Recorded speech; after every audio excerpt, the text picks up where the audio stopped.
गांव के भाई लोग, आज जैसे पंचायत बुलावल गई बा के ठाकुर साहब आप सबसे आमने सामने कुछ बात कर चाहत बाड़न। ई गांव के माटी का हमरे ऊपर बहुत कर्ज बा। आज हम जो कुछ भी बानी ई गांव की माटी की बदौलत बानी। अब हम शहर में रहिला, हमार गांव आए बहुत कम हो गईल बा और ई माटी के कर्ज उतारे का सबसे अच्छा मौका हमरे नजर में यह बा। और अब की हम फैसला करके आयल बानी कि अपन पूरा खेती योग्य जमीन ई गांव के जरूरतमंद किसानन में बांट दे। हम वकील साहब से कह देले बानी क्यों कागजात तैयार करवाएं और पटवारी जी से पैमाइश बदे कहले बानी। ये जमीन पर मालिकाना हक हमरे रही, बकिर जेके भी जमीन मिली ओके जोते बोए और उनमें जो फसल हुई ओकर हक को किसान कर रही।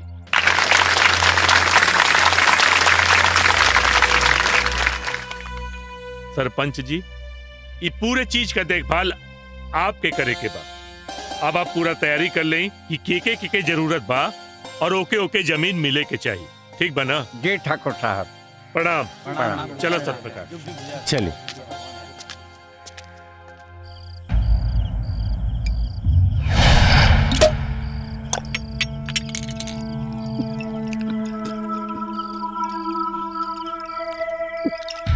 का बात बा भैया, आज दारू बोतल सहिते पियत बाड़ा, कोनो बात बका? जब हाथ में आयल जायदाद हाथ से जाई ना रे तो ये हो खेला। हमार भानु चाचा अपन सारा जमीन और सागवान के बगीचा और भिखारियन के नाम पर बांटत तारन। ना भैया ना, भिखारियन के ना, किसानन के। एक बात बारे झाबर, हमरा नजर में वो भिखारियन और किसानन में कोनो फर्क नहीं खे। सही कहला भैया। सही बात बा, सही बात। कम से कम 10 को पेड़ तो हमरो बाबूजी लगेले होखियन।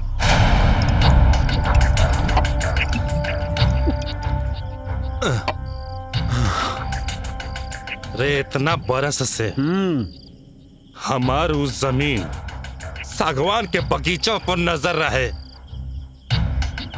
रे हमरा तो अब तक ये लागत रहे कि हमरा चाचा के शहर के काम से फुर्सते ना मिलत रहे। अरे ले दे के बाउंकर एगो बेटी तब बिया, वो कल बिया के बाद दूसरा के घरे चल जाई, ओकरा बाद सब कुछ हमार, सब कुछ।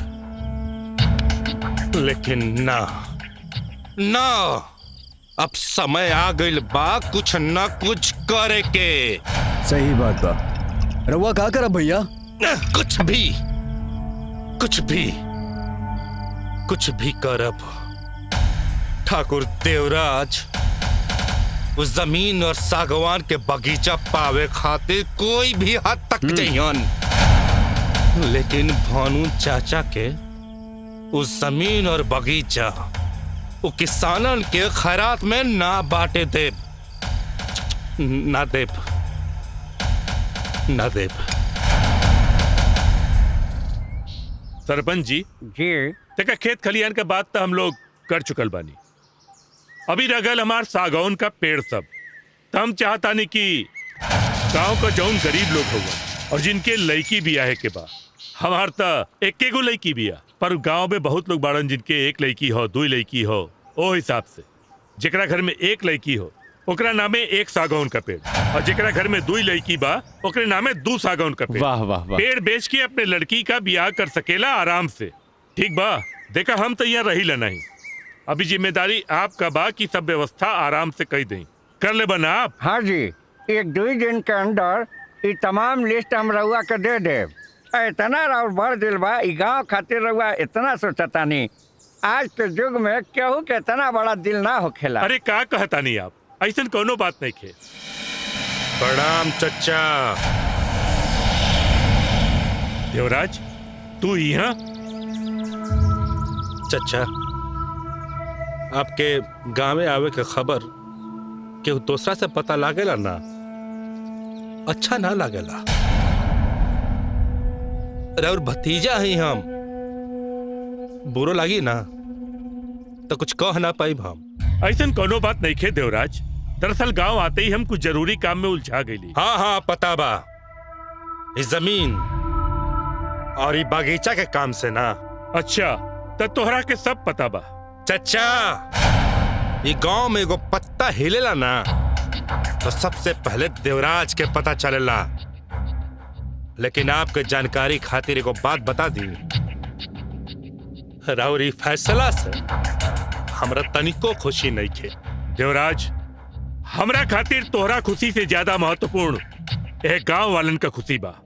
चुपचाप यहाँ से चल जा। ए चचा, इस जमीन और सागवान का बगीचा कोनो मंदिर के प्रसादी ना है कि जो सब में बाटत फिरत रहता रहा। इतिहास गवाह बा कि जब जब जमीन के फैसला भइल बा, खून बहल बा। और आज इस जमीन और सागवान का बगीचा भी शायद खून मांगता है। जब्बर और जितना सरकारी नौकर बा लोग चलता बनाओ एकनी के, और उहे करा सक जौन हमनी के दुश्मन के साथ करे नहीं जा, और बीच में केहू आइल ना काट के रख दी है।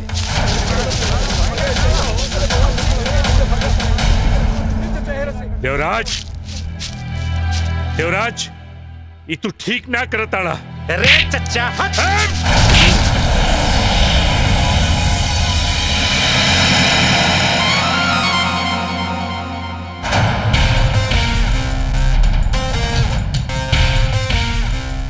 ये बात जब तक ले दूगो ठाकुरन के बीच होतला हम चुप रहनी, कुछ ना बोलिए।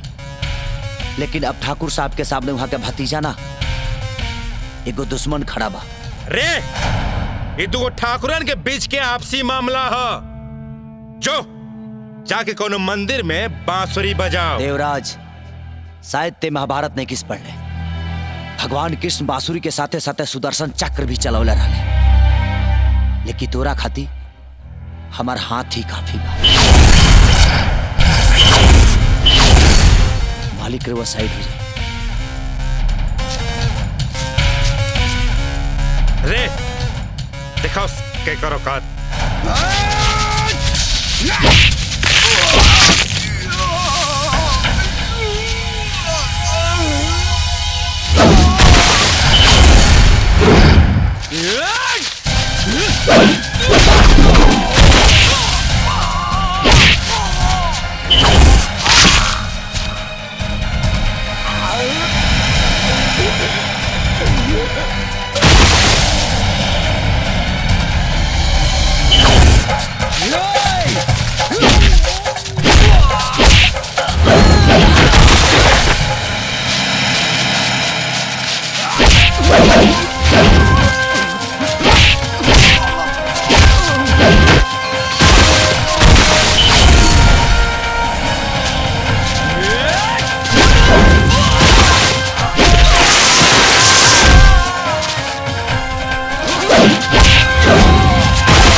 राधा,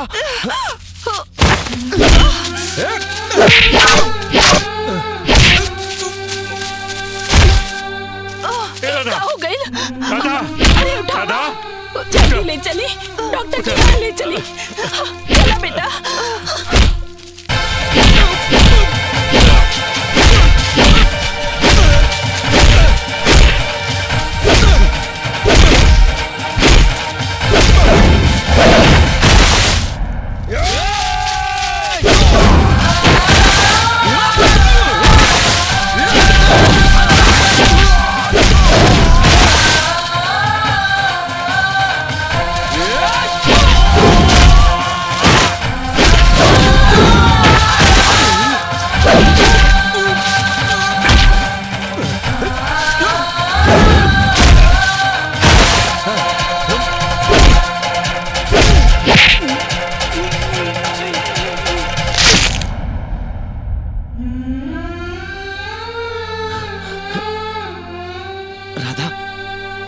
राधा राधा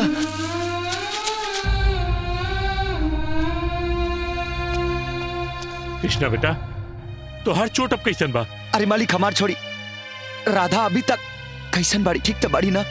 ना बेटा, अब हिलने होश नहीं खे आइल।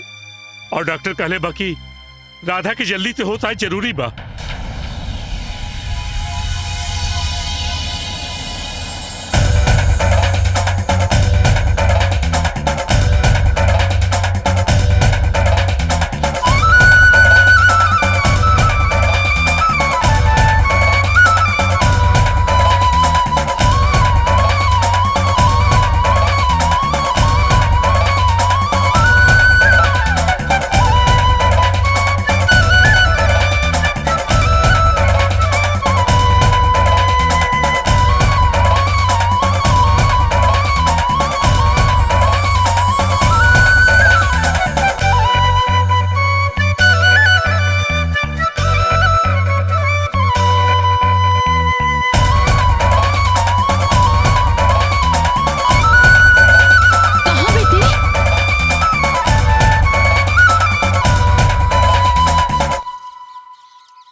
राधा तो के होश आ गई? हाँ कृष्णा, शायद तोहरे बांसुरी की जादू से।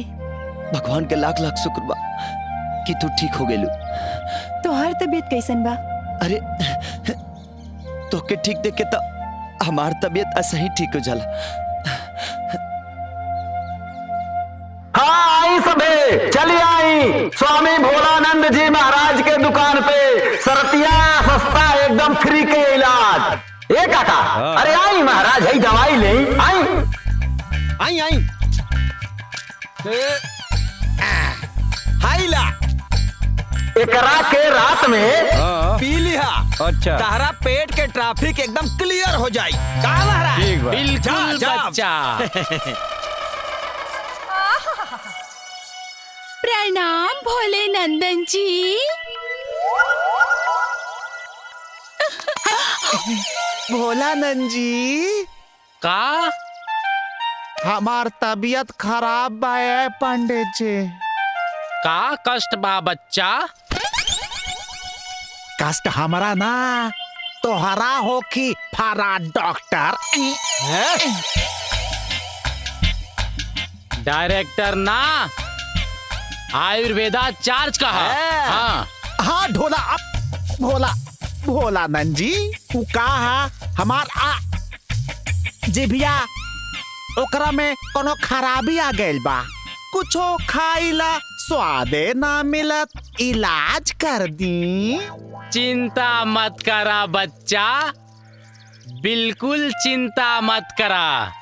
नंदानी जी महाराज। इनके पी बूटी के 2 बूंद इनका जिभिया पे टपका दो।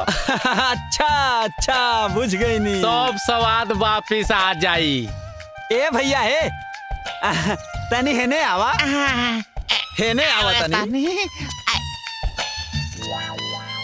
तनी खोला था। का खोली? अरे मूर्ख मुंह है और का खोला। अरे और खोला। हाई देखा, हैप्पी बूटी के कमाल का गुरुजी। हाँ अब देखा दूसर केहू खाई आ तहरा के स्वाद मिलबे अरे मूर्ख क्या कर दिया? चीटिंग चीटिंग चीटिंग, ये लोग पेट्रोल खिला देहलन। देखा देखा भाई लोग, अब ई पी बूटी के कमाल। तुरंत इनके स्वाद बुझा गए कि ई पेट्रोल अरे वाह, ठीक हो गया। ताली मारी महाराज, ताली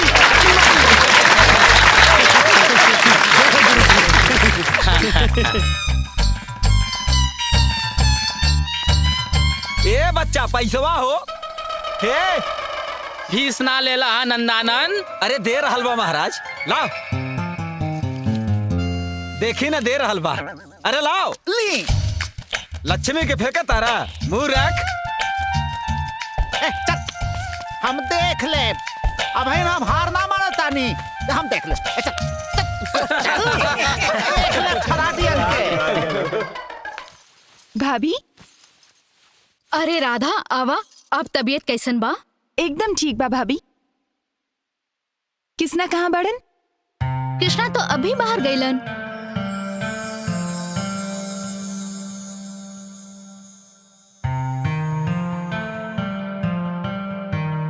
कहा दिखत रू राधा? ई गरीब के घर है। भाभी हाँ, इस सारा खिलौना के संभाल के रख ले बा? कृष्णा और के?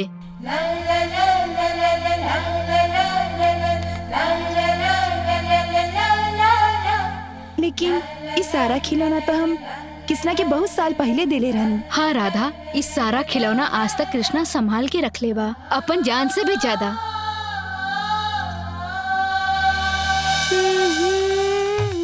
ई ला कृष्णा, ई हमरा तरफ से तोहरा के बर्थडे गिफ्ट। राधा, ई मूर्ति के हम अपन जान से भी ज्यादा संभाल के राखब। अच्छा? का भेल राधा, तू बहुत खुश लगा तारू? हाँ भाभी, ये मूर्ति देख के कुछ याद आ गई। हम चले तानी भाभी।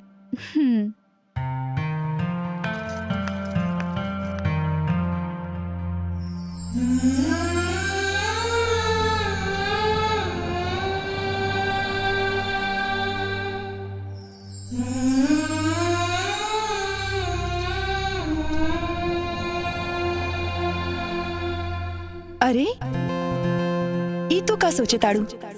लड़का तो तोहरा के बहुत मिल जाइए ना, लड़का तो बहुत मिल जाइए, लेकिन किसना जैसे हमके केहू ना मिली। अच्छा, लागत है तोहरा के भी प्यार हो गइल बा किसना से। हाँ, हमरो भी प्यार हो गइल बा। सोच ल, सोच लेनी।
सच्चा यार मिलल बा।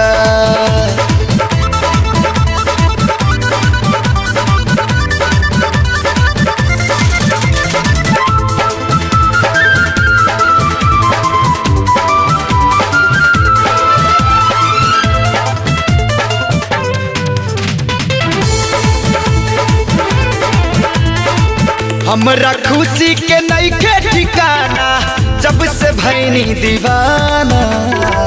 दिल में हमके बंद काना, छोड़ दे अब जमाना। हयास में तू ही, सांस में तू ही, नस नस में हमरे समा जा। तोहरी बात से बहके मनवा पहिया में ढला है राजा। जिंदगी के शुभ मुहूर्त, मन मंदिर के तू ही मूरत। सच कही दे सुकून, पहली बार मिलल बा। प्यार मिलल बा दिलदार मिलल बा हाँ, प्यार मिलल बा सच्चा यार मिलल बा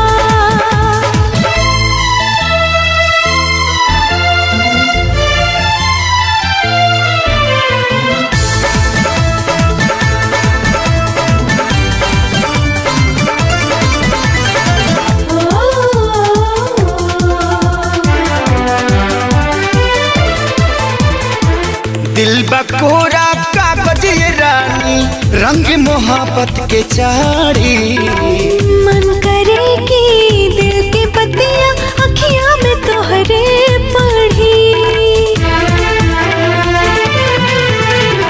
शुक्रिया बा देवता पितर के नाता जे तुझसे जुड़ा ले नेह के बिया ए हो पिया दोनों जनी में बोले जोड़ी हमने के बना के देखत हुए है मुस्कुरा के लगे गर्मी के मौसम में पूरा प्यार मिलल बा प्यार मिलल बा दिलदार मिलल बा हाँ, प्यार मिलल बा सच्चा यार मिलल बा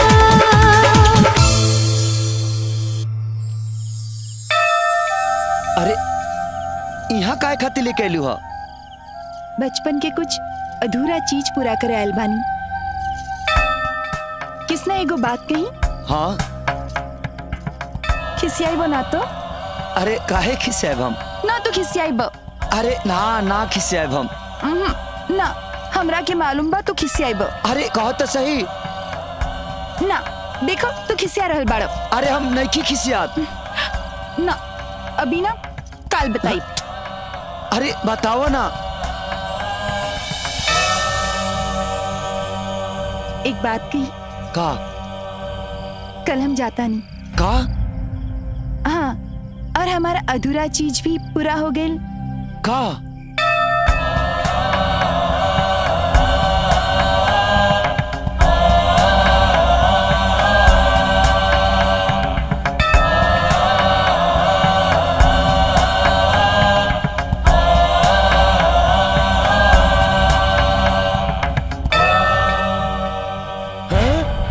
अरे ई क्या करता रह जाई हम? अरे घोर कलयुग आ गई बा, घोर कलयुग। भगेश भगा। अभी तो जाता है पंडित जी, एक दिन हम ही फेरा जरूर पूरा करब। भगेश भगा।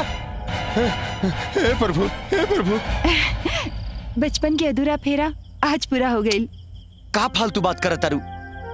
चला मंदिर जाके बना। चला।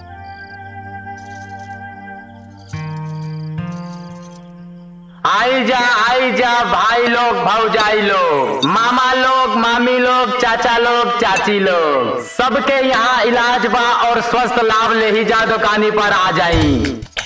दिल के रोग होखे चाहे दिमाग के यही जा सबके इलाज बा।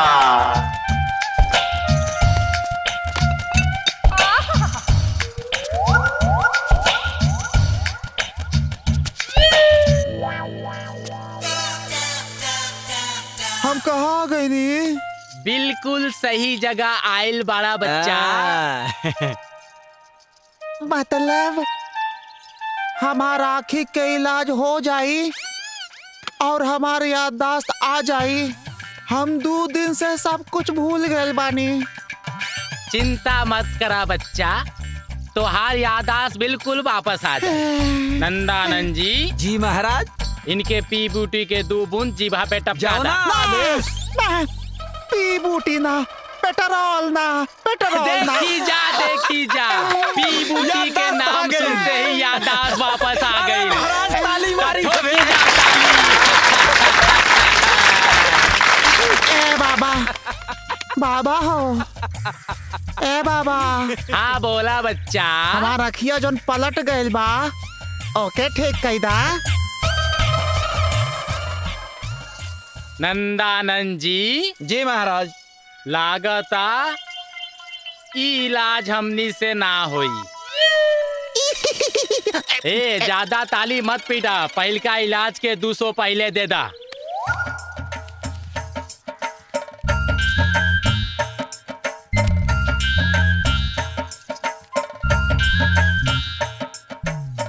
नंदानंद जी। जी महाराज। लागता कि हमनी के इनके आँख के वापस ना ला सके नहीं जा। हे आराम से भाई। हई देखो सब दवाइया गिरा देलस। आँख के इलाज ना कर पोनी महाराज तो लाई 1000 रुपया। नंदानंद जी। जी महाराज। हैला 1000 के नोट हमनी के ना का पैनी जा दे दाइन करा के। हाँ 1000 के नोट दे दे। हाँ हाँ बिल्कुल दे दा। हाँ दे दा एकदम। लावा ला ए बच्चा आइला 1000 के नोट धारा धारा था 1000 के नोट। छोटा 1000 क्या के 500 क्या रे। ठीक हो गई अनरा ठीक हो गई। बजाओ बजा ताली अब का अनरा ठीक हो गई। हम जाता नहीं लेकिन हम हार न मानब। पंडितवा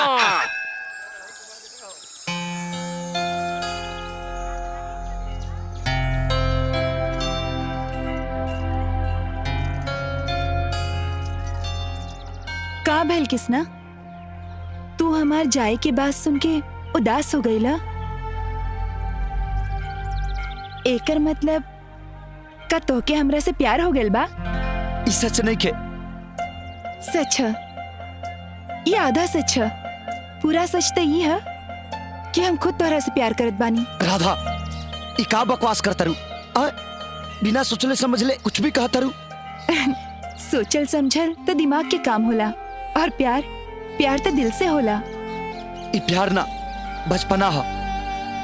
बचपना बचपन में होला और प्यार जवानी में।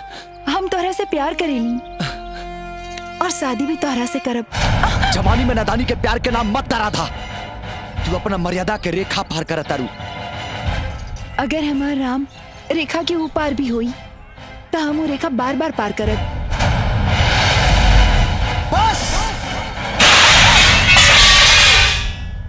बहुत हो गई तुहार बकवास। तुहार दिमाग ठिकाना नहीं है। चला जा यहाँ से।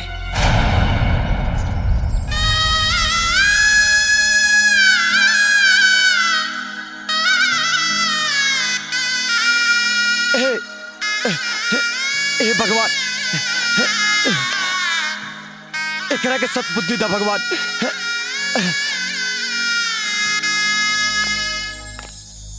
प्रणाम मालिक। खुश रह बेटा। का बात बा कृष्णा हमने की शहर जाए से तहार मन उदास होत बा। अरे उदास तो होबे करी। बचपन का साथी इतना दिन बाद आयल रहे। अब आजू जात बा तो उदासी तो लाजमी बा ना। ना मालिक ऐसा कोनो बात नहीं है। अच्छा तो का तू हमार जाए के खबर सुन के उदास नहीं खा। अरे हम तो एकरा से कहली कि हम लोग के साथ शहर चला। हाँ। पर उम्मे भी तैयार नहीं थे। ऐसा बात नहीं है मालिक। हम गांव में ही बहुत सुखी से बनी। अरे सत्य प्रकाश। जी मालिक। अरे सामान रखा बाबू गाड़ी में। हाँ मालिक। चला हाँ। चल जा। जियत रहा।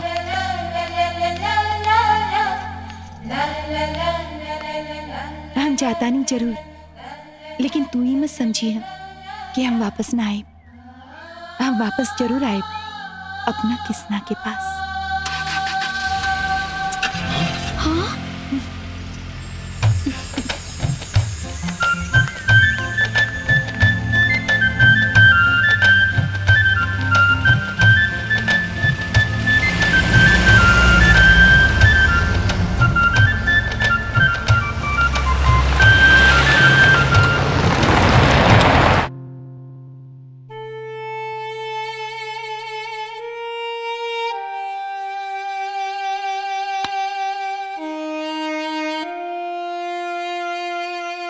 किसना का सोचे ताड़ा तो के भी प्यार हो गल बाना हमरा से।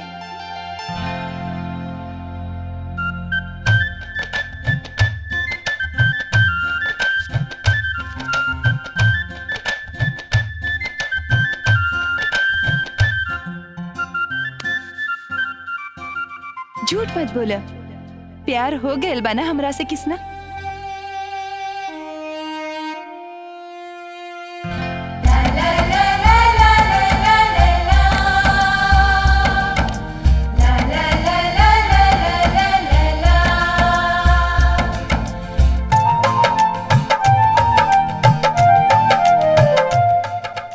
किसना कि हमरा से प्यार हो गइल बा।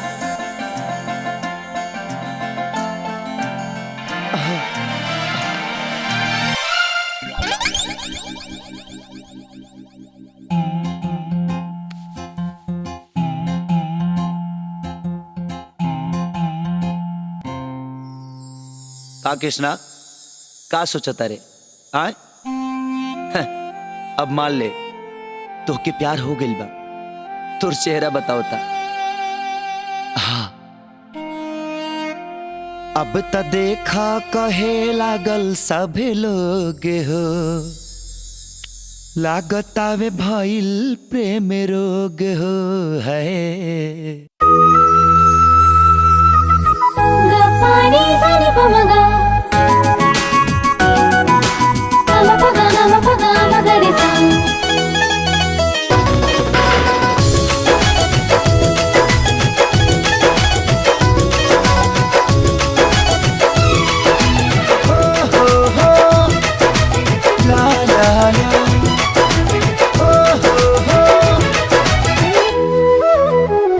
झूमे तुहरा कान के बाली संग में झूमे पेड़ के डाली झूमे तुहरा कान के बाली संग में झूमे पेड़ के डाली जैसे ओठ पर तुहरा ओठ लाली के घर हो गईल जैसे ओठ पर तुहरा ओठ लाली के घर हो गईल ओ सही आम के पतैयो हरियर हो गईल ओ सही आम के पतैयो हरियर हो गईल।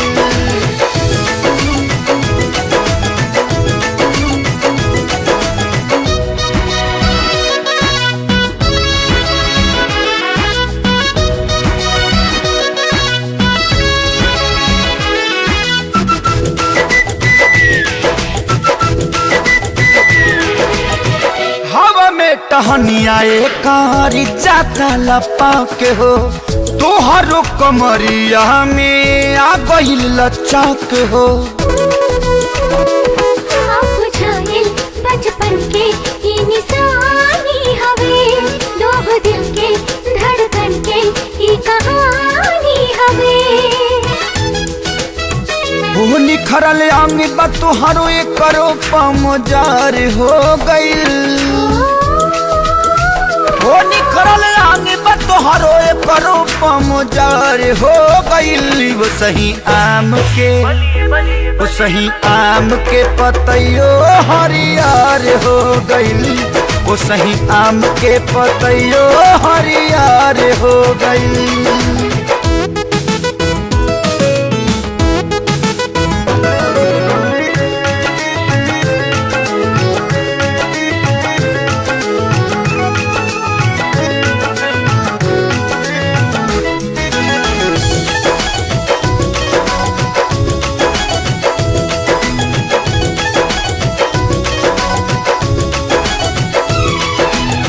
शहर में तू बड़ा भइलू ई त बढ़ल गाँव में ऐसे बेसी सूखे बा तुहरा ओढ़नी के छाँव में देख के नैन बहके दिल में प्यार आ गइल डोल जानी संग बानी तबहार आ गइल दोनों जाने के छाया में जियरा तार हो गइल दोनों जाने के छाया में जियरा तार हो गइल देखा आम के पतैयो हरियर हो गइल वो सही आम के पतैयो हरियर हो गइल।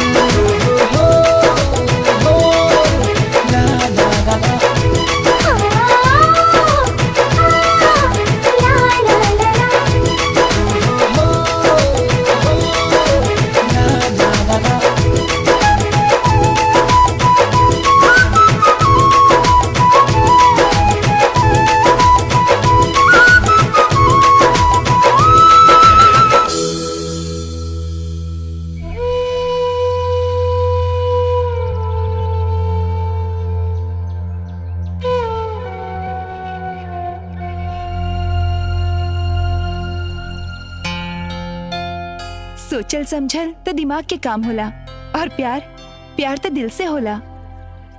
बचपना बचपन में होला, और प्यार प्यार जवानी में।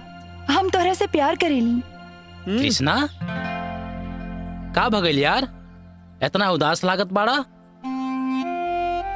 जिकरा धुन पर दुनिया नाचे, जे दिल की राजा रानी बा, मन हीरा बेमोल बिक गई, आज बंसी भी भइल बेसुरा बा।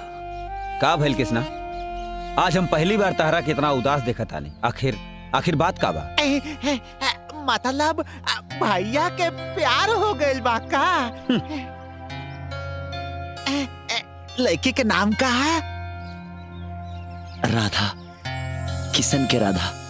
का राधा? ठाकुर साहब की बेटी राधा? अरे मालूम बा तू केकर नाम लेत बाड़ा? हाँ भोला, हमारा राधा से प्यार हो गइल बा। जब उस शहर चल गई तो हमार मन उदास हो गई। अरे पागल मत बना कृष्णा, मालूम बाटे तू केकर नाम लेत बाड़ा? हाँ कृष्णा, पानी के चलनी में लेके चले के कोशिश करबा ना तो कबो मंजिल तक ना पहुंच पेबा, सोच लिहा। नंदू, सोच समझ के तब व्यापार होला रे। प्यार तो बस हो जाला। चला मान लेने की तू राधा से प्यार करेला, लेकिन का राधा तो से प्यार करेली बात के कौन गारंटी बा? मोहब्बत एगो एहसास के पावन आनी है। कृष्णा के दिल के ता राधा ही रानी है। यहाँ सब लोग कहेला कि काहे आंख में आंसू बा, दुनिया समझे त मोती है और ना समझे त पानी है। अरे बेवकूफ, वो बड़ घर के लड़की हिया, 2 दिन तोहरा साथे घूमल फिरल, ऐस मौज कैलस और प्यार के खेला खेल के चल गईल।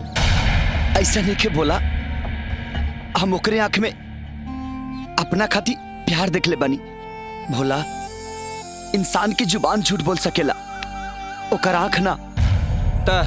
ता तू तिरिया चरित्र के महाजाल में फंस गइल बाड़ा भाई। अरे ये सब छोड़ा और अपनी आंखी से आज प्यार के पर्दा हटा के बाहर आवा। ठाकुर भानु प्रताप के बेटी गांव के गवैया बजवैया से नहीं, कौनो पढ़ल लिखल शहरी लड़का से बियाह करी। अरे पागल, बियाह तक के सोचेला रे। राधा के प्यार के एहसास से हमार पूरा जिंदगी गुजारे खाती काफी बा। वाह भैया वाह, हमारे पास कमर रहेगा, आपका प्यार अमर रहेगा। हो हो ला ला ला ला।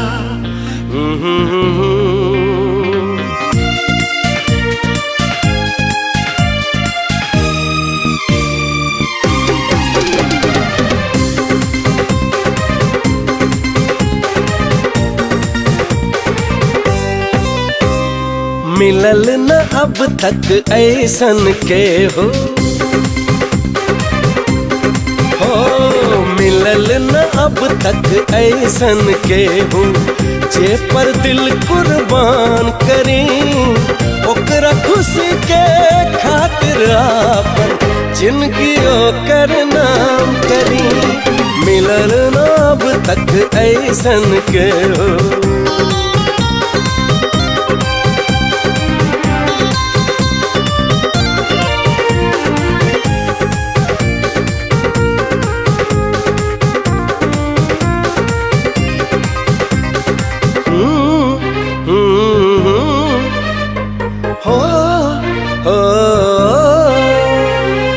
जाने कहवा कौन घड़ी नजर से ओकरा नजर मिली, दिल के दिल से होई मिलन, चाहत के तब फूल खिली, तब चाहत के फूल खिली। केहू दिल हमरा नाम करे, केहू दिल हमरा नाम करे, हम केहू के नाम करी, ओकरा खुशी के खातिर आपन जिंदगी ओकरे नाम करी। मिलल नाम तक ऐसन के हो,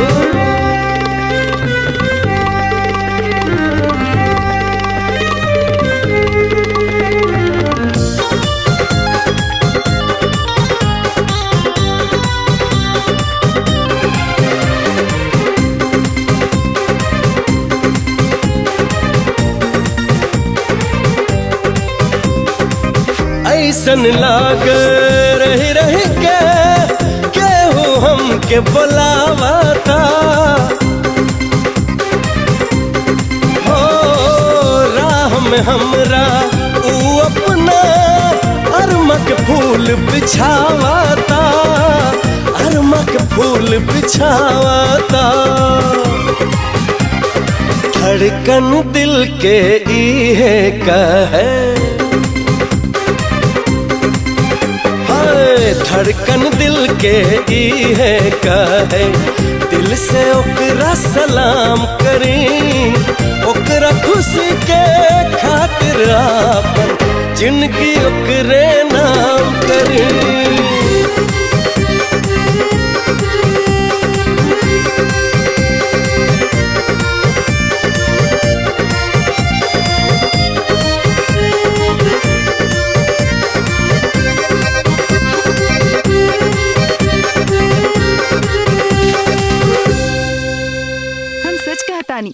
बहुत खूबसूरत जगह बा, हमरा के तो बहुत मजा आई।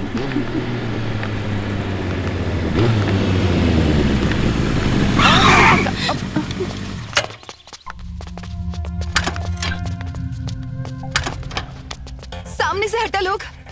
अरे इतना सुंदर लड़की के छोड़ के कहाँ हट जाए वो? कहा हो, सही कहानी ना? अरे यार, लड़की 3 और लड़का 6, बहुत ना इंसाफी बा। कौनो बात नहीं के, हम लोग मैनेज कर ले। किसना? किसना?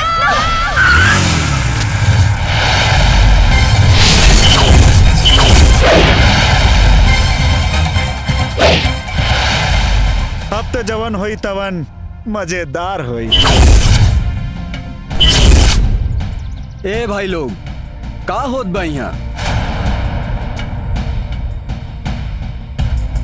हीरो, चल फुट ले यहाँ से। फुटली? हम कौनो गुब्बारा हई जौन फुटली? ए, बात मत कर, यहाँ से सरक ले। हम तोहार कोनो चड्डी हई जौन सरक जाई? प्यार से समझावत आनी ता समझ में नहीं खे आवत, कपारे पर चढ़ जाता रे। जो अपन काम कर। तू कहत बड़ा भाई, तो हम अपन काम करके ही जाई।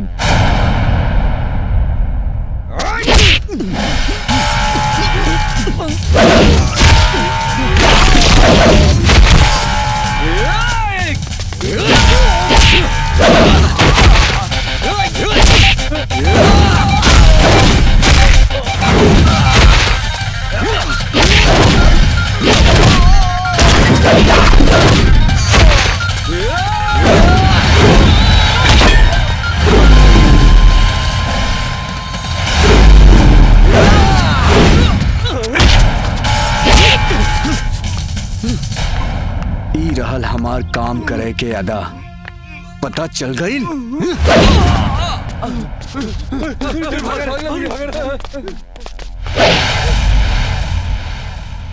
Who is this handsome guy? हमनी के बचा लेहलस, जाके थैंक यू बोलना। ए, का सोचत बाड़ी, जाना।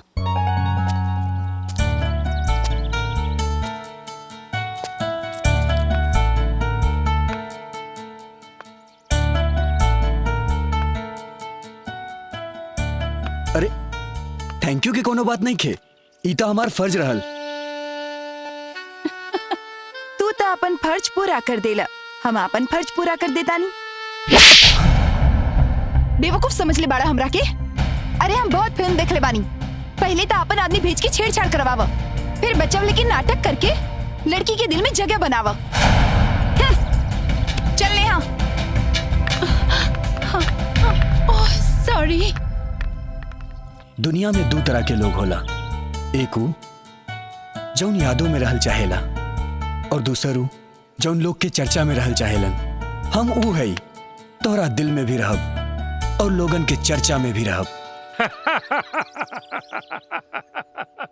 वाह भाई वाह। और बतावा गांव के समाचार, तो हर सफर कैसन रहल? अरे बहुत बढ़िया रहल। एक बात बताई बलदेव। हाँ बोला। गाँव जाए के बाद ना आवे का मने ना करेला, लेकिन क्या करी, अब बिजनेस यहाँ शहर में बात आई के पड़ेला। अरे तू तो बड़ा खुश नसीब बड़ा भानु, तो के गाँव जाए के मौका भी मिलेला। हमारे तो गाँव में कुछ बटले ही नहीं खे। ला आवा आवा विजय, इनसे मिला ही हमार सुपुत्र बाड़न। अरे भाई इतना बड़ा हो गईला, पढ़े का गईला, इतना साल ओहरे ना गईला है। इनके दुनिया के समाज सेवा करे के बहुत बीमारी बा। अंकल हम चली ना, तो पिताजी हमारे जन्म कुंडली के पोस्टमार्टम करे लगी हैं। अच्छा जा जा। नमस्ते अंकल। नमस्ते बेटा। बलदेव, हाँ विजय के ब्याह के बारे में क्या सोच ले बड़ा? ब्याह के बारे में तो अभी ना सोच ले बानी। अरे तो सोचे शुरू कर दा, काहे कि अब हमऊ अपने बेटी राधा के ब्याह के बारे में सोचे शुरू कर दे ले बानी। तो हर मतलब बा राधा विजय के ब्याह कैसन रही जोड़ी है? अरे इससे बढ़िया क्या रही। अरे हमार बिजनेस पार्टनर, हमार बचपन के मित्र, अब हमार समधी बनी, इससे बढ़िया क्या हुई।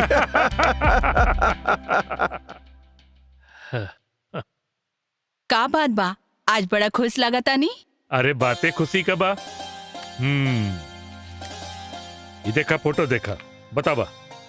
अच्छा बा, ई के हा? अरे बलदेव के बेटा विजय का फोटो बा।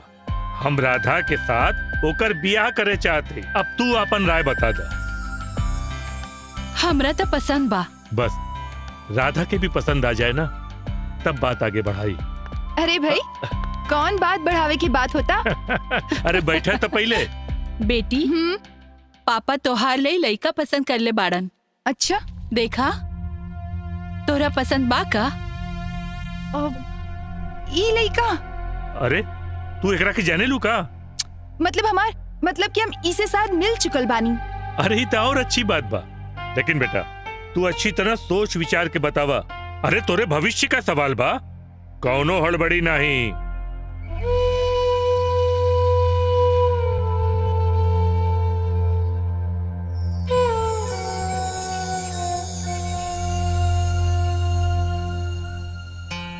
किसना? हाँ राधा बोला। कुछ सुनावा किसना? अरे ये जुबान भी तो तारे है, बोला ना कहा सुनबू। ला तोरे ही धुन के ही आवाज सुना होता नहीं।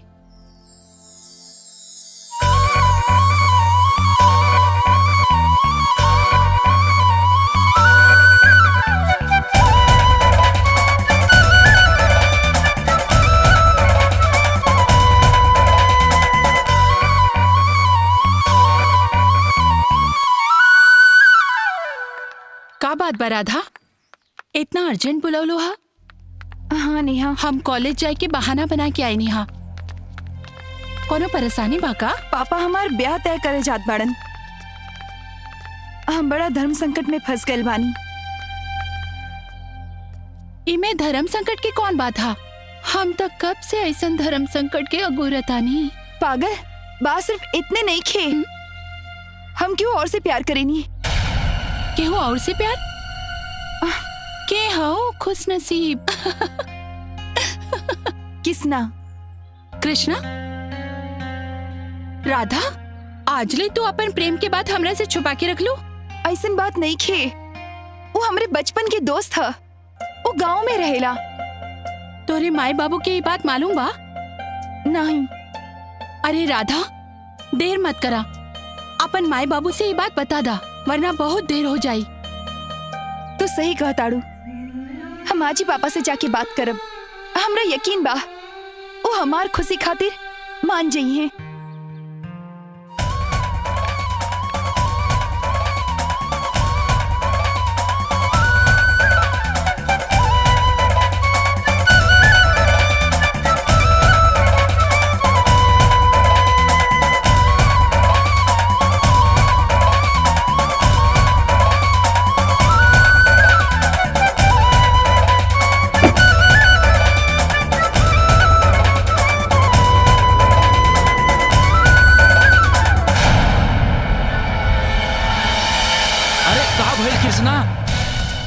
हमरा कुछ समझ में नहीं आवत यार। लगता तोहर तबीयत खराब होके वाला बा। ना यार ऐसा कोनो बात नहीं है।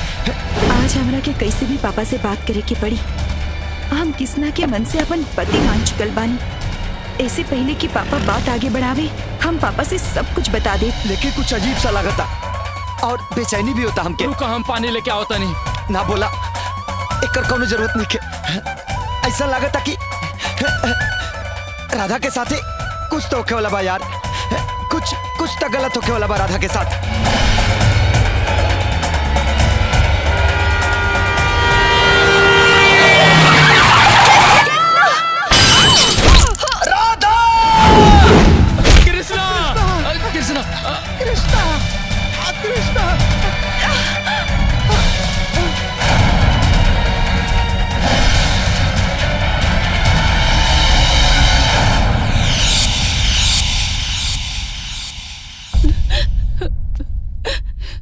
ए जी अपन राधा ठीक हो जाए नु। शांत रहा, डॉक्टर साहब देखा तो वरना सब ठीक हो जाए। ए जी हमार बहुत जी घबराता। डॉक्टर साहब हमरे राधा का क्या स्थिति बा? हमने कोशिश करा था नहीं जा, बाकी तो ऊपर वाले के मर्जी बा।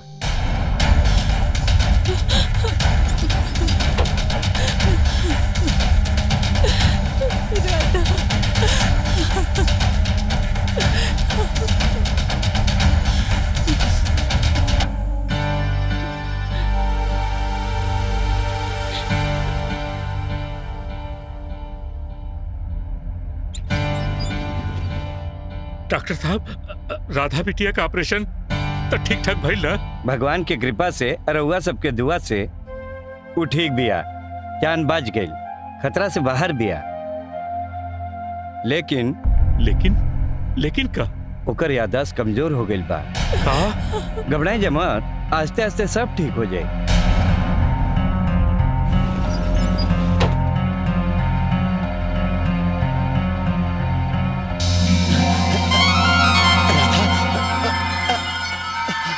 राधा राधा राधा राधा कृष्णा ये का भेल कृष्णा? भैया हमके उलूर जुलूर सपना होता और हमार दिल बहुत घबराता भैया। हमरा ऐसा लगता ना कि राधा के कुछ ना कुछ जरूर भइल बा भैया। अरे तू चिंता मत करा, राधा के ऐसा कुछ ना भइल होई। तू ऐसे ही बिना मतलब के सोचत रहला, यही से तोरा चक्कर आ गइल बा। ना भैया। अरे हमार बाबू के होश आ गइल का? भैया एक बार मालिक के फोन करके पता करा ना कि राधा के कुछ भइल लेकिन प्लीज भैया एक बार बात करा ना मालिक से। अरे हम बात करो बाबू, तू आराम करा ना, तू आराम करो।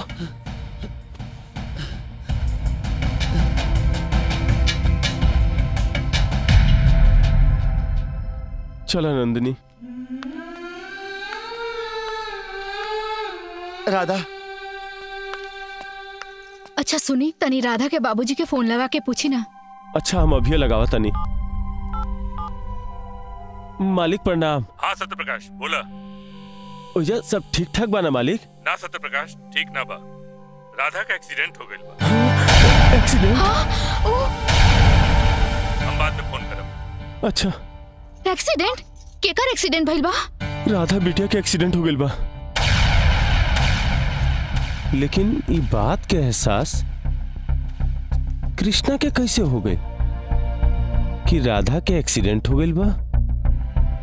कहीं ऐसा तो नहीं खे कि ओकरा राधा से प्यार हो गइल बा? हो सकेला जी। लेकिन कुछ भी होके नंदनी, राधा के एक्सीडेंट के पता कृष्णा के ना चले के चाहिए।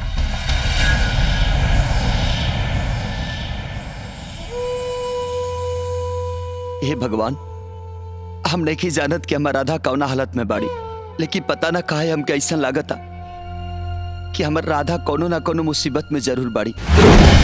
हे कन्हैया, हमार राधा जहां भी होकस, जौना हालत में होकस, उनका रक्षा करिया कन्हैया, उनका ख्याल रखिया, उनका के हर मुसीबत से बचई हम मुरारी, हर मुसीबत से। कैसे कि हमरा और राधा के प्यार के साक्षी तू ही बड़ा और ओकर सलामती तोहार जिम्मेदारी बा। तोहार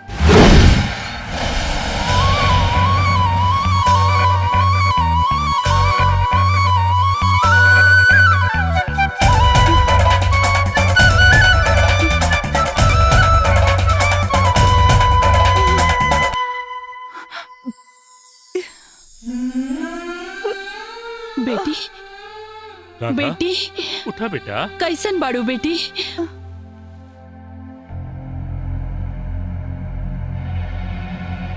कहा भइल? ऐसे का देखा ताड़ू?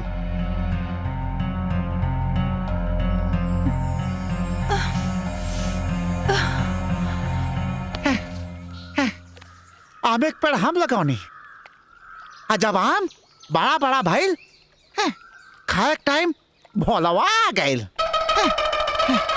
मन तो करा तो कुछ नहीं।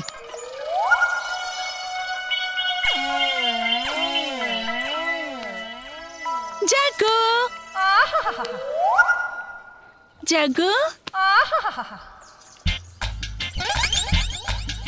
का भइल जग्गू? हमको ना छुआ, आज ना जाए के बा। बहुत जात रहलू। जा आ जाओ बुलौले होई आ तोहार राह देखत होखी ना। जा ए जग्गू हमरा के माफ कर दा। ना जाने कब वो भोला हमरा के खियाई पियाई के हमार मती मार देलस। हाँ और हम ता सिर्फ तो से प्यार करेले। सच्ची?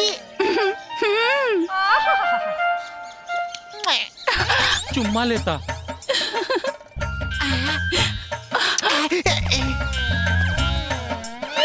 अरे ई का ई जोगिंदरा था हमरा सब कइल धइल पे पानी फेर देहलस। गुरुजी बोले बाऊ तकाटी के गौवा राउर अब जड़ी बूटी के असर नहीं करत। अच्छा नंदू अभी हम दिखाओ तनी अपना दवाई के कमाल।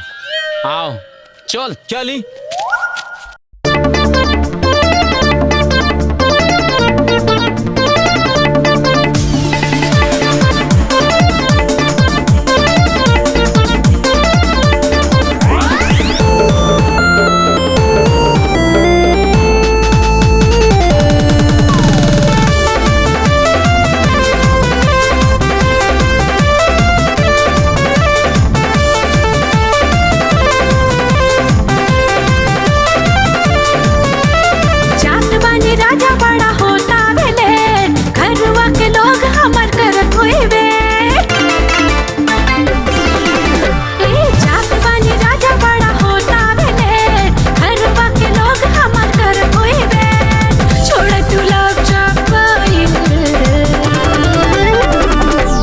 देहलू किस हमरा किस के एंटीना खड़ा भइल। देहलू किस हमरा किस के एंटीना खड़ा भइल।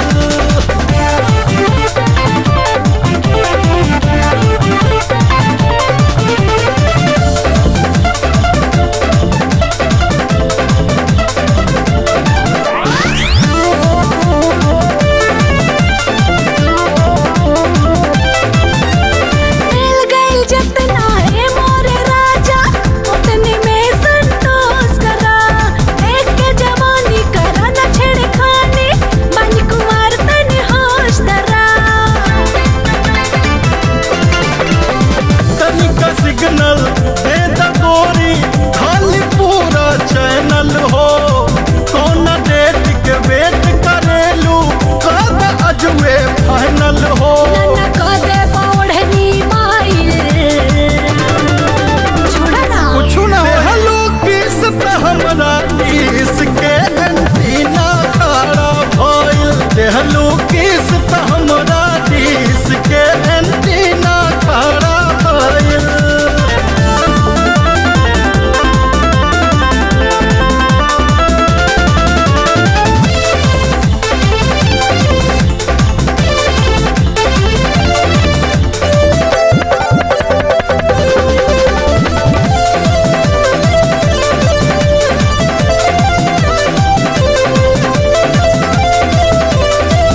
आरती, न जाने ही घर के केकर नजर लग गई। राधा के एक्सीडेंट के पहले कितना अच्छा माहौल रहे अपने घर का।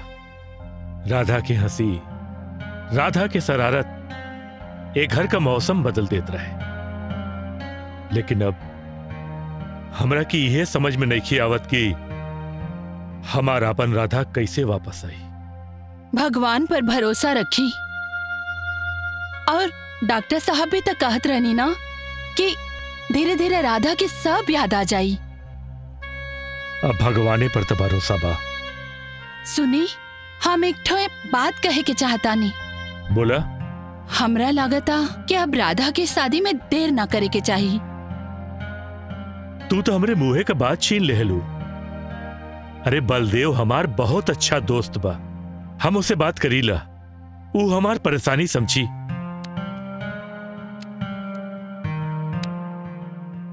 बेटा अब भलाई करे की आदत छोड़ दा, तुम्हार बिजनेस संभाले के समय आ गइल बा। हेलो। हाँ बलदेव। हाँ नमस्कार। हाँ नमस्कार नमस्कार। और बोला भानु। अरे बस ये कहे के रहल कि हम पंडित जी के बुलवा के छेका का तारीख निकलवा लेते। अच्छा अच्छा अच्छा। अरे मर्दवा, ते में सगाई के हमसे का पूछा ताड़ा? तो के जब सगाई करे के हो कि हमके खबर कर दिया बस। हाँ हाँ बिल्कुल, खबर काहे ना करब, हम बता देब तोरा के। हाँ हाँ हाँ ठीक बा। अच्छा प्रणाम। ठीक बा, अच्छा प्रणाम प्रणाम। ला हो गई बात। लेकिन पापा। हाँ बोला। एक बार हम राधा से मिलल चाहता नहीं। ठीक बा, हम भानु से बोल देता नहीं। ठीक बा पापा।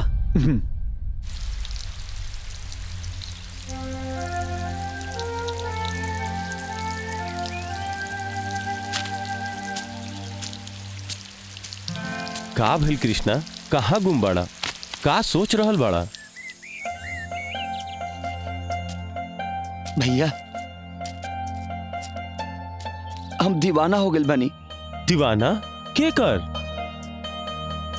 बरसों से किशन त राधा के ही दीवाना बना भैया।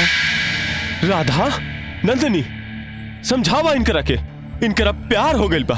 अरे प्यार के बा अधूरा बा, मोहब्बत के बा अधूरा बा, इश्क के सा अधूरा बा। अरे भाई जे खुदे अधूरा बा वो तोरा के कैसे पूरा करी?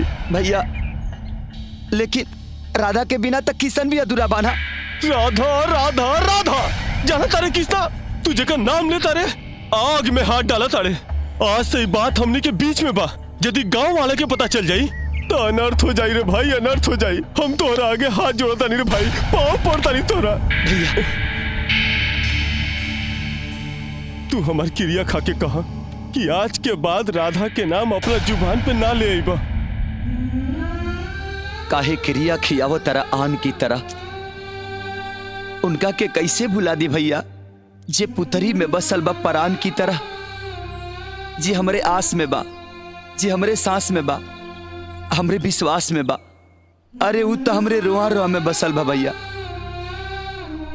कैसे भुला दी राधा के भैया, कैसे भुला दी? अरे पागल, तो के पता बा राधा के नजर में तो औकात का बा? ए जी ऐसन बात नहीं खे, राधा भी देवर जी से बहुत प्यार करेली, एकर साक्षी हम बानी। हे भगवान, ये दोनों के दोनों पागल हो गए बाड़े। हे भगवान, यानी के सचमुच सीता। ना बाबू, सब ठीक हो जाई, तू चिंता मत करा, सब ठीक हो जाई बाबू, हम बानी ना।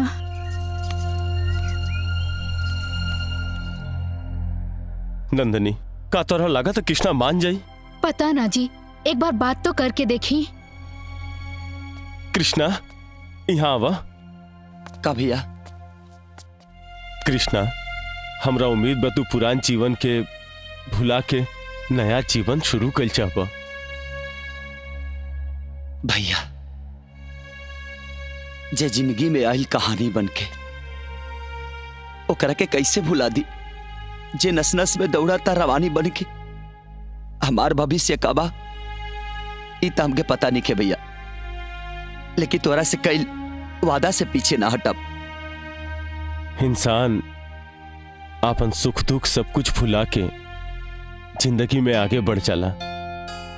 जिंदगी में उतार चढ़ाव आवत रहेला कृष्णा, लेकिन महान उहे होला जे ओकरा के ठोकर मार के आगे बढ़ चला। हाँ कृष्णा, हमने के भी तोहरा से ये उम्मीद बा। हाय फोटो तो देखा कैसन बाड़ी। हाँ कृष्णा, हमके माफ कर दे भैया। हम राधा के अलावा अपने दिल में केहू और के जगह ना दे पाई।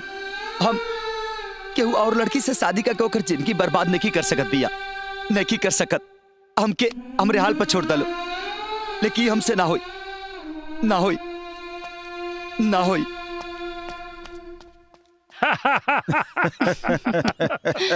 वाह रे बलदेव वाह। विजय बेटा जी, तू तो पता नहीं कितना साल बाद ही घर में आयल बड़ा। इतना छोट छोट रहला जब तू और राधा खेलत रहला, है ना? अब तो तू राधा के पहचान भी ना पैबा। अरे बुलावा ना राधा के। हाँ हाँ, अरे नेहा बेटी, राधा के तनी ले ले आवा। अरे आवा बिटिया आवा। विजय, ई बा हमार बिटिया राधा। ये तो उहे ले किया बेटा विजय, आज तो तोर इज्जत गई। चिन्ला ये राधा हा जेकरे संगे बचपन में खेलत रहला तू। राधा बिटिया कैसन लागल? ठीक बा पापा। ठीक बा पापा मतलब बढ़िया बा, पसंद है।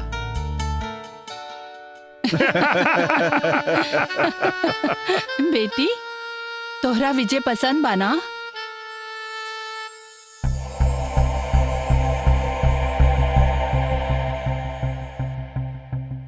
अरे बतावा ना बिटिया। अरे शर्मातिया। एकर मतलब अपन राधा के अपन विजय पसंद बा। चलो ठीक है बा। देखा बलदेव, हमार राधा हमारे आँख का रोशनी और ये घर के जान बा। अरे भानु, तू चिंता मत करा, अभी तोहार बिटिया नहीं हमरो बिटिया है। हम एकरा बहू बना के ना ले जाई, अपन बिटिया बना के एकरा ले जाई। हमके तो से ये उम्मीद बा। चला ये बात पर मुंह मीठा करना। पहले तू आराम से लहो विजय। अरे पूरा खाना।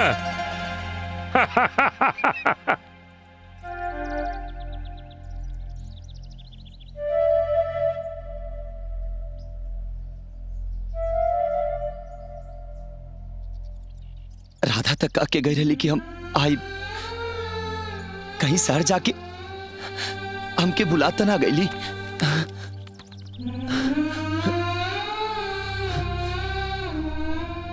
ऐसे नहीं हो सकत, ये नहीं हो सकत।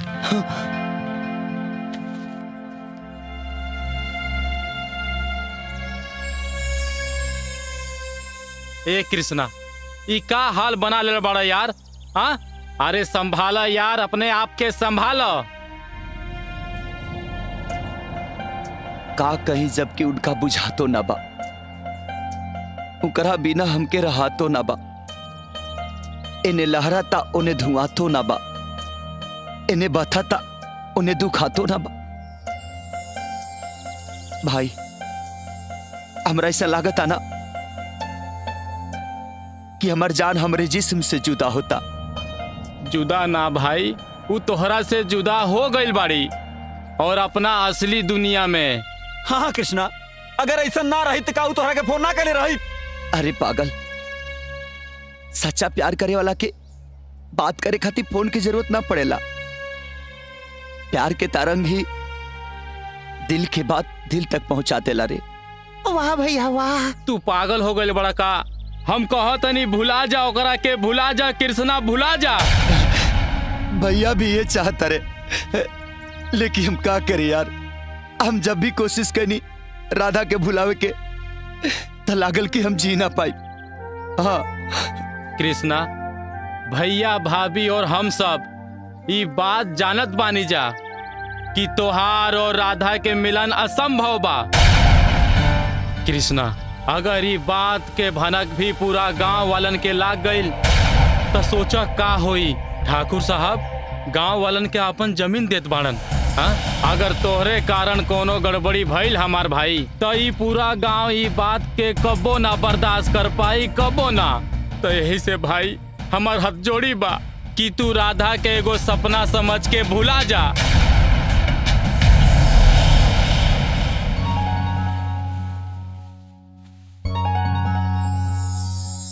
राधा, तू सच में बहुत सुंदर बाड़ू, तन से ही ना मन से भी। हमरा के कबहू मालूम ना रहल कि जौन हाथ हमरा के थप्पड़ मरलस वह हाथ एक दिन हमरा गले में जयमाला डाली और हमरा जिंदगी में बहार लाई।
हर सांस सजनी के नाम, चाहत भरल दिल के हर एक अरमां, कैनी सजनी तोहरे नाम, कैनी सजनी तोहरे नाम।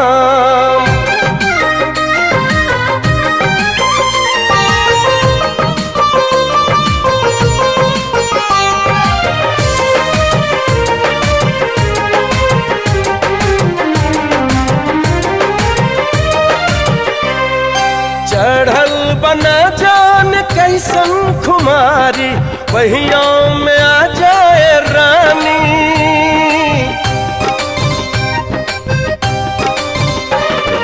ना जाने कैसन तू जादू चलबला, हो गई नी तोहर दीवानी। सासन में सरगम में मनवा के उपवन में अंग अंग वासिक के नाम, चाहत भरल दिल के हर एक अरमां, कैनी सजनी तोहरे नाम, कैनी सजनी तोहरे नाम। सागर सागर सनी पानी रे,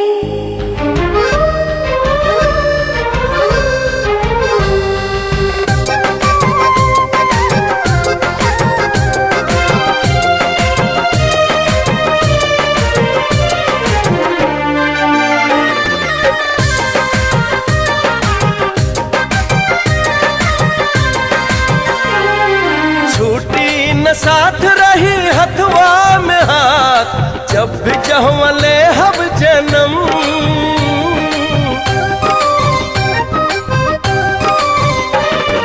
जन्मों जन्म से हम तोहरी सजनिया, तू बड़ा हमर सजन।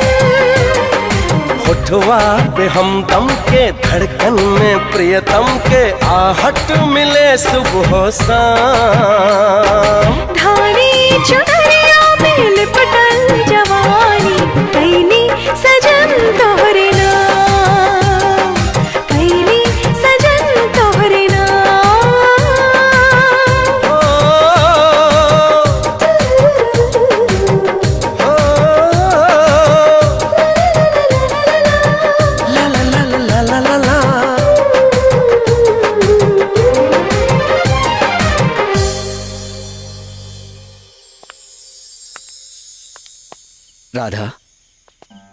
आज हम बहुत खुश बानी। हमनी के पहली मुलाकात तो तोरा के यादें होखी। छोड़ा वो बात, हमू भूले चाहता नहीं।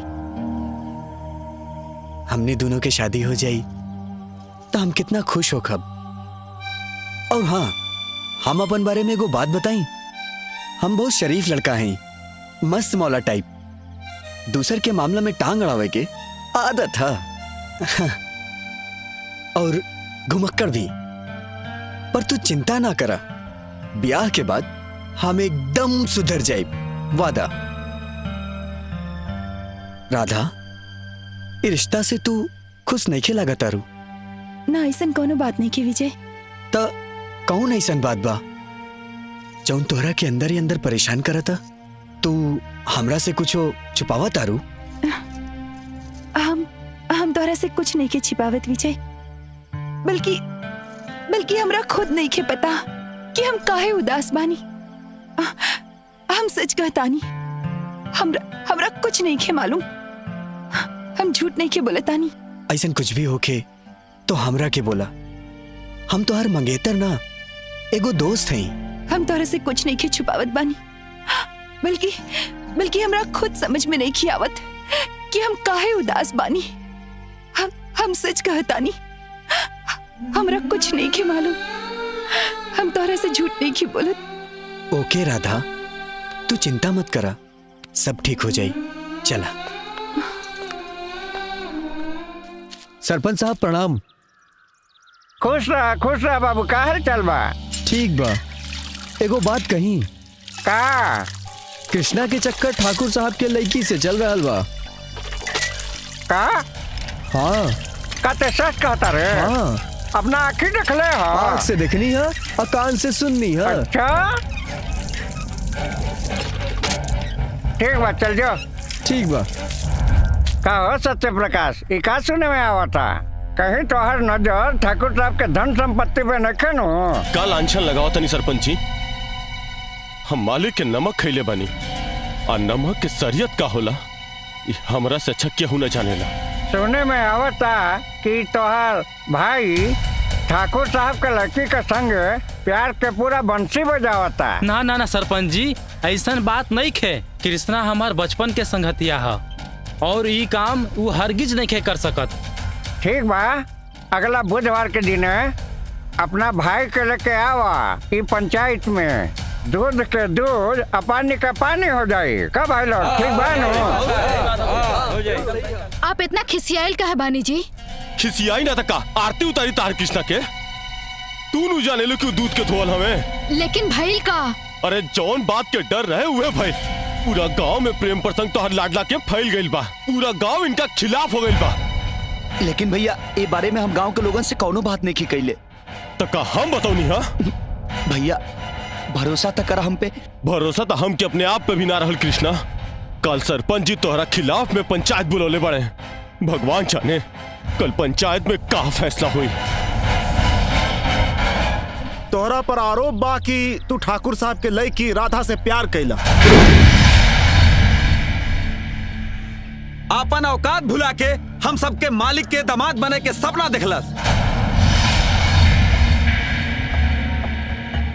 जौना थाली में खैलस उहे थाली में छेद कैलस। अरे ये ठाकुर साहब के साथ गद्दारी कैले बा, एकरा चलते पूरा कैल धैल पर पानी फिर जाए।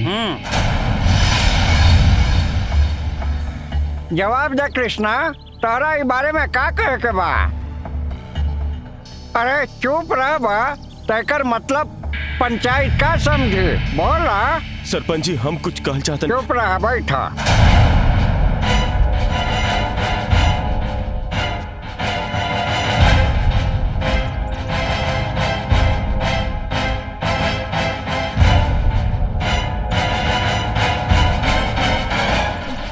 पंचन से बात कैला के बाद ई पंचायती नतीजा पे पहुंचल बा कि कृष्णा गलत कैले बा। अगर ठाकुर साहब के बात के पता चल गई तो जमीन जायदाद दिहल के फैसला बदल भी सकेलन। पंच के नजर में कृष्णा के काम जौन बा बहुत बड़ा अपराध बा। सरपंच साहब,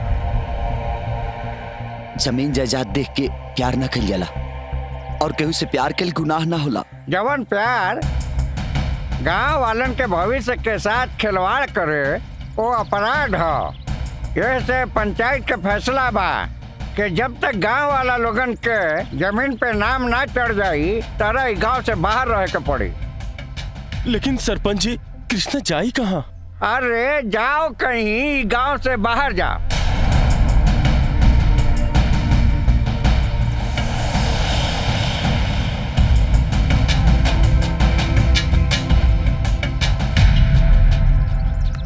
और तैयारी वारी सब ठीक लगल? अरे सब ठीक बा, सब ठीक बा, सब ठीक बा।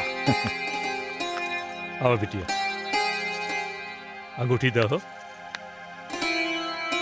इला पहना दा। पहना दे।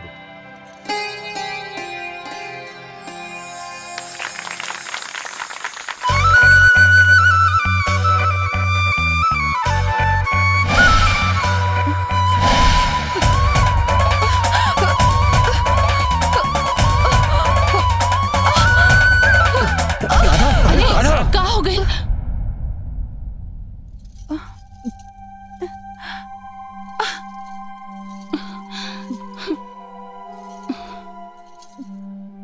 ओके ठाकुर साहब, राधा एकदम ठीक बाड़ी।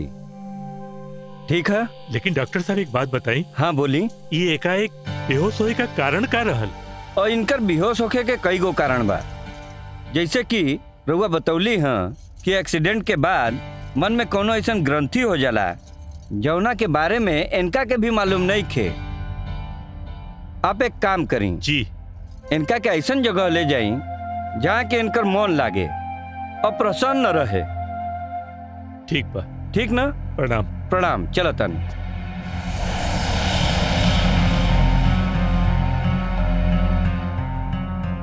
विजय बेटा, हम सोचता नहीं कि कुछ दिन राधा बिटिया के गांव भेज दे। गांव में वो बहुत खुश रहेला। अंकल, राधा के गांव हम लेके जाए। अरे लेकिन बेटा तू। अंकल, राधा राउर के ना हमार जिम्मेदारी बा और आप कोनो चिंता ना करी। ठीक बा बेटा, हम सत्यप्रकाश के फोन कर देता नहीं, तू जाए का तैयारी करा।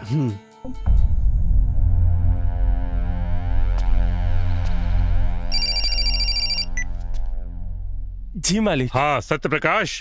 प्रणाम मालिक। खुश रह। राधा बबुनी कैसन बाड़ीन मालिक? राधा बिटिया ठीक बाड़ीन।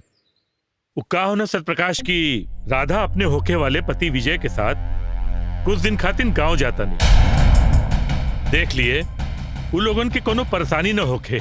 जी जी मालिक, उनका कोनो परेशानी ना हुई, रउआ चिंता मत करी। ठीक बा, हम फोन रखता नहीं। प्रणाम मालिक।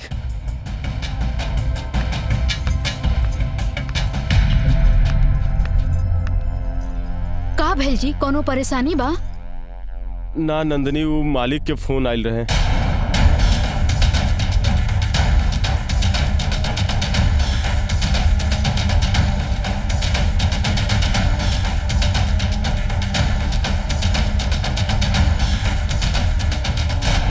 पूछलू ना नंदनी, ऐसे हमरा कृष्णा के उ लोगन के गांव आवे से पहले केहू तेरे गांव से बाहर भेजे के पड़ी। हम जाता नहीं नंदनी।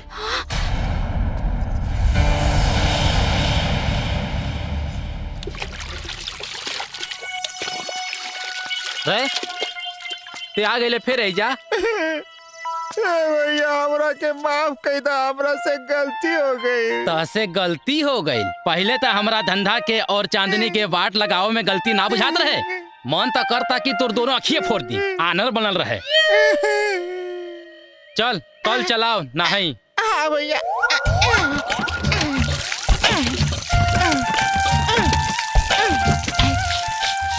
ए भैया, कौन साबुन लगावा तानी बहुत गम कहता। ई इंटरनेशनल साबुन है। आज चांदनी से मिले जाए के बा। अरे कल चलाओ। हाँ भैया। ए भैया। हाँ नलवा पनिए ना देता हो। ई ससुर फिर कोनो नौटंकी बा का तोर? ना भैया कसम से। अच्छा हम चाचा के नल से पानी लावता नहीं है। अरे लाऊ, आँख पर पराता यार। अरे कहाँ गईले? पानी डाल। अरे नला बड़ा जाम बा, लावत भैया। अरे ते जल्दी से पानी लिया, आँख पर पराता। अरे लावतानी भोजपुरिया शैम्पू बा, हमेशा महकी। आई ली चकाचक। अरे गधा रे, अरे ई गधा ई तो गोबर से ना ला देना रे। रुक गधा रुक। चमेली से मिल बच्चा, चमेली से।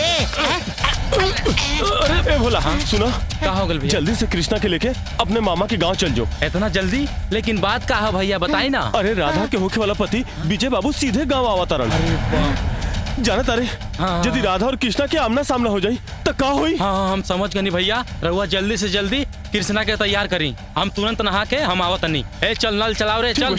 ए जल्दी चलाओ ना। हाँ चलाओ तानी। भाई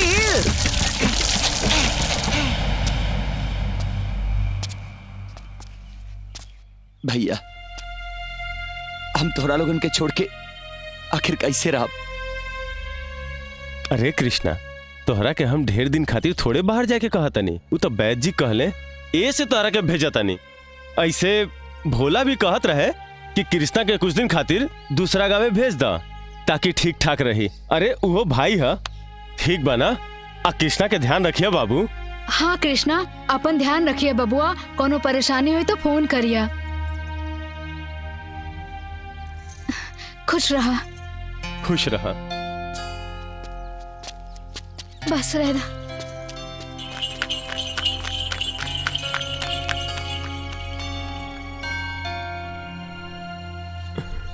कहा भेल जी? आज हम तड़प के रह गए नहीं, कहे से कि हमार कलेजा के टुकड़ा हमरा से कुछ ही पल सही लेकिन जुदा होके चल गए। जब वो छोड़ के आँखी से ओझल भइला तब हमरा ही बुझाइला कि जैसे छाती फाट गई।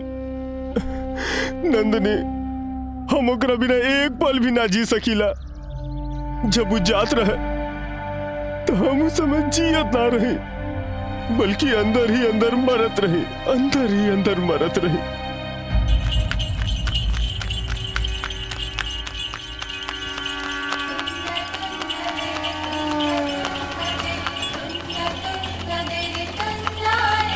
राधा, राधा, राधा आ गई। का बात करता कृष्णा? हम सही कहता नहीं, राधा आ गई। चाचा तनी टांगा घुमाओ ना। ए कृष्णा, ढेर बेवकूफी मत करा, चुपचाप बैठा। चला ए चाचा घुमाओ ना टांगा। ए ते उतरना। ए घुमाओ।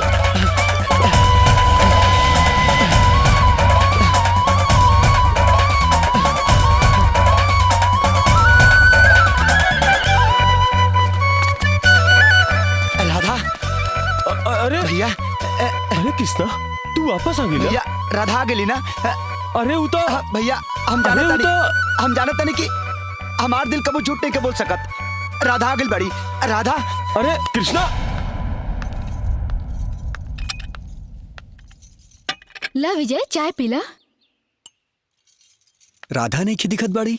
राधा बेटिया कपड़ा बदल के आवत रही। अच्छा राधा। कृष्णा, विजय बाबू हवन, इनकरे से राधा बिटिया के शादी तय भइल बा।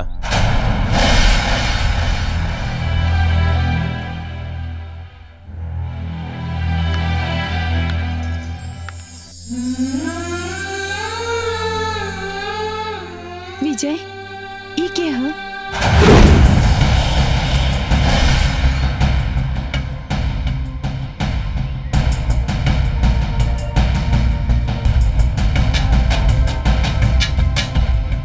ये हमार भैया, अब हमके भी थापन परिचय दे बेदा। हम वो है जे बचपन के लगावल पौधा के सींच सींच के बड़ा कई। हम वो है जे बचपन में कई नादानी के सच समझ के अभी तक ले केहू के इंतजार करता। हम वो है जेकरा बांसुरी के धुन के पूरा दुनिया दीवाना बा। हमू है जेकर दीवानी कभी राधा रहली। हमार नाम कृष्णा है। अरे वाह कृष्णा, तोहर परिचय तो बहुत दमदार बा।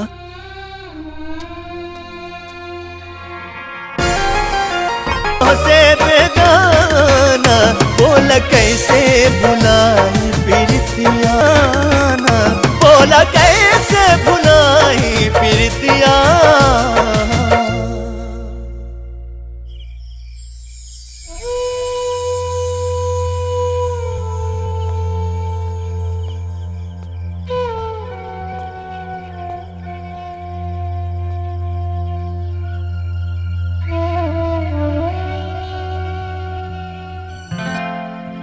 का बात बा, बहुत सुंदर बांसुरी बजावा तारा कृष्णा तू।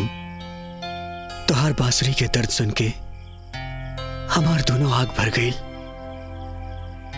कुछ दर्द ऐसन होला भी से बाबू कि जिंदगी में अचानक तावेला, लेकिन जिंदगी के हिस्सा बन जाला।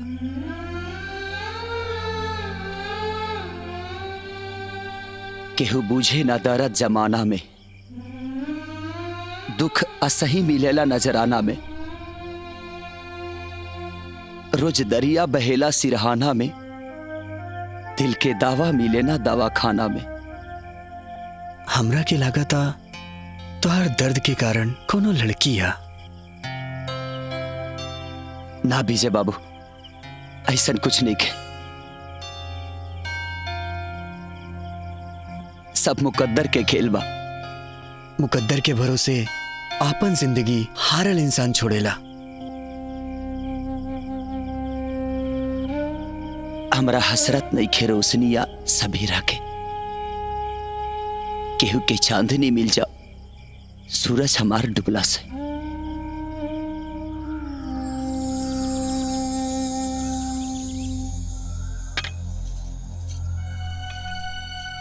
सत्य प्रकाश जी, के हऊ लड़की जेकरा से कृष्णा बेइंतहा प्यार करेला? लड़की? कौन लड़की? अरे वही लड़की जेकर प्यार के कारण ओकर बांसुरी से धुन ना दर्द निकलेला। अरे वो तो ऐसे ही बजावेला। अरे कृष्णा, हमने के ना कम से कम भैया भाभी के तो बताई के हाउ लड़की। हाँ हाँ कृष्णा, बोला ना। राधा जी, वो लड़की हमके भूल चुकल बिया। अब हमरे दिल में बस ओकर याद रह गइल बा। इहो लड़की के भुला दे और हमने के कोनो दूसर लड़की से एकर बियाह कर दिहल जाए। नहीं, कृष्णा के उनकर प्यार मिले के ही चाहिए। राधा जी, प्यार दोनों तरफ से होला, एक तरफ से ना। और हमरे ओकरे बीच दौलत के दीवार खड़ा रहे और वो लड़की दीवार के जगह पे हमर दिल तोड़ देहलस। ई तोहार सोच बा कृष्णा, हो सकेला कि ओकर कोनो मजबूरी होखे। तू सही कहा तारू राधा। सत्य प्रकाश जी, कृष्णा अगर सच्चा प्यार करेला और ओकरा प्यार में अगर सच्चाई बा तो ये हमार वादा बा, एक दिन ओकरा प्यार से ओकरा के हम मिला के रहब। कृष्णा गइल कहाँ? अरे वो गइल हुई मंदिर की ओर। हमरा भी ओने ही जाए के बा। हम कहत रहनी ना, हाँ वो तोहरा से मजाक कैले सिया। अरे वो खेल कैले रहे कृष्णा, खेल। आज देखा देखा तोहरा से बात कैल दूर। अरे प्यार तो दूर, तोहरा के पहचानत तक नहीं खे कृष्णा, पहचानत तक नहीं खे। ना जाने बादल के बीच कौन साजिश भाई,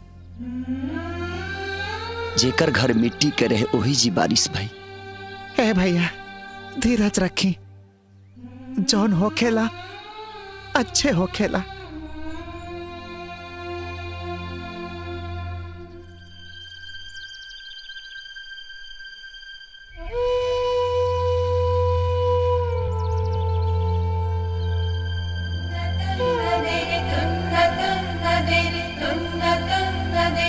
राधा आ गई का? हाँ कृष्णा, हाँ, लेकिन तोहके कैसे पता चलल? हाँ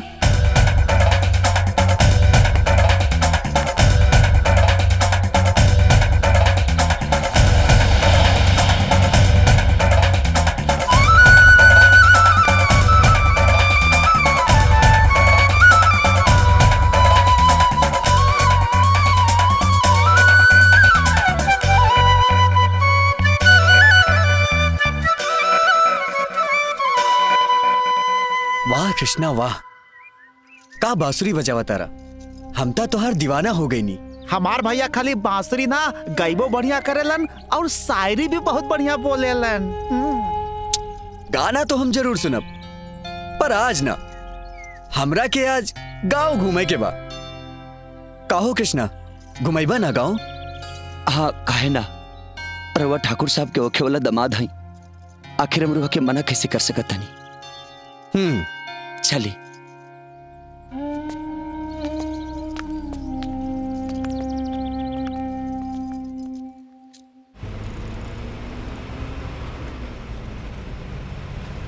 का बात बा कृष्णा, तोहर गांव तो बहुत खूबसूरत बा। तू कम स्मार्ट नहीं खा। गांव की गोपियां तो तोहरे ऊपर मरत हुई हैं। कब वो मिलावा उनसे? ना, कबो के खाती हम जान रहनी, लेकिन आज अनजान बन गई बनी। अब समझ में आ गई कि प्यार के दूसरा नाम है बेवफाई। नहीं नहीं, प्यार कबो बेवफा ना होला। प्यार का होला ये हम तोरा के बतावता नहीं।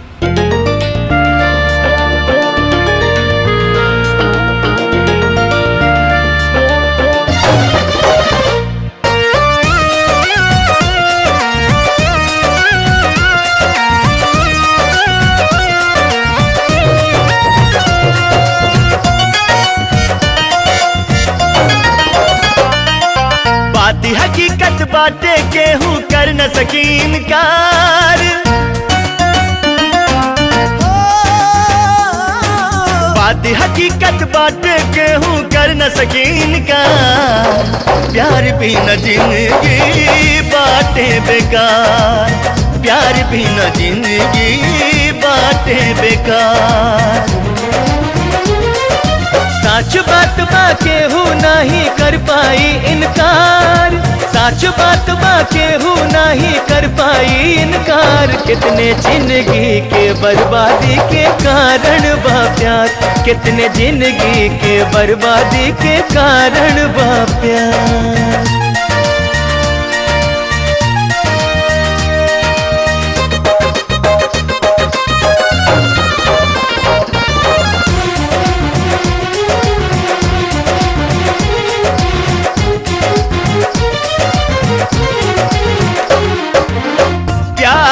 अगर सच्चा बाता पतझड़ में फूल खिला दी। प्यार हवागी जे बिना लकड़ी के देह जरा दी। ओ प्यार के बल पे टिकल बा दुनिया कायम बा संसार। फिर भी काहे प्यार के दुश्मन बनेला संसार। प्यार कैल हर मानव के बा जन्म सिद्धि अधिकार। प्यार से बढ़ के दुनिया में ना कुछ भी बाटे यार। प्यार भी न जिंदगी बाटे बेकार। प्यार भी न जिंदगी बाटे बेकार।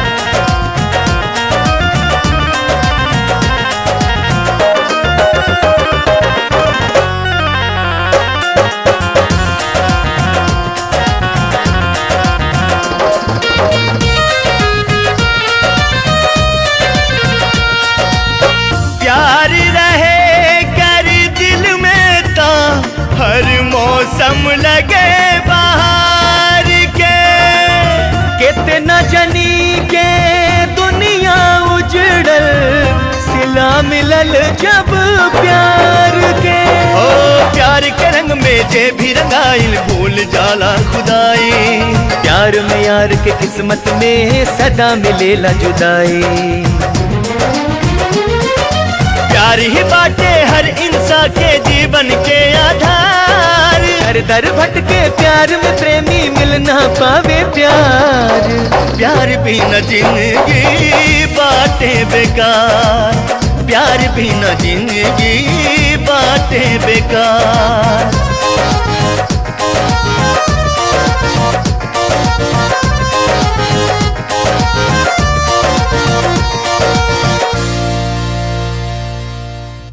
और विजय बेटा बतावा, तो होके यहाँ आके कैसन लगल? हमार तो मन एकदम प्रसन्न हो जाला। का कही? अरे कृष्णा, प्रणाम मालिक। खुश रह प्रणाम बेटा। मालिक। खुश रहा। अरे मालिक, रवा का बनी है? अरे हम तो कल से आयल बानी, पर ये बतावा कि तू कहाँ बाड़ा? घरे पर हुआ नहीं तो हर भौजी कहत रहन कि तू कुछ उदास उदास रहेला। अरे बेटा कोनो नाराजगी बा का? ना मालिक, ऐसा कोनो बात नहीं है। देखा, एक ठे बात याद आ गई। हम लोग आ ललित दर्शन करे, काहे कि राधा का मंगनी तो हो गईल बा। अब परसों जौन हो एकरे बियाह का मुहूर्त निकल गईल बा और तोके बियाह में रह के पूरा काम काज करे के बा। और हाँ, रहे से काम ना चली। हमनी के शादी में कृष्णा के भजन होए के चाहिए। अरे लेकिन का? अब राधा के बियाह में कृष्णा भजन न गाई तो क्या करी? और हम तो सुनी कि तू कैसन गावेला बेटा। आए चलो जा, तू दर्शन कर ला, तब ले हम लोग घर चलत थे। फटाफट आवा, चलो बेटा।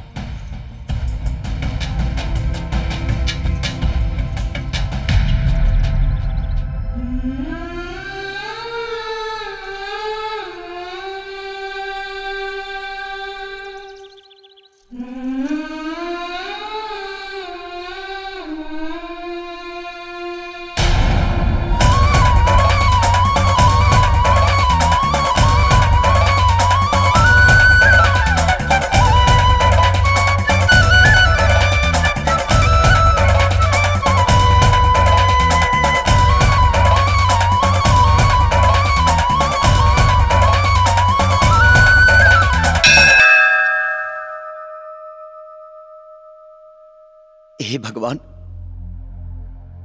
तू हो कृष्ण, अहम हूं कृष्ण। फर्क सिर्फ इतना सा बा कि तू भगवान हुआ और हम एगो मामूली इंसान। तू राधा से प्यार कैला और हमहू राधा से प्यार करनी। तू राधा के बिना था रह गईला, लेकिन हम राधा के बिना नहीं रह पावत भगवान, नहीं रह पावत। हाँ, अगर तुहार राधा बेवफा ना रही ना तो हमरो राधा बेवफा नहीं की, तब काहे ऐसा करत रहा हमरा संगे? काहे? अरे दुनिया खाती तुहार प्रेम कथा काफी बा, तो फिर काहे पैदा करा तेरा दोसा राधा किशन? काहे? याद रखिया, अगर हमार राधा हमके ना मिली ना, तही जौन तुहार बांसुरी बाना ये हमरा मौत के कारण बनी। याद रखिया।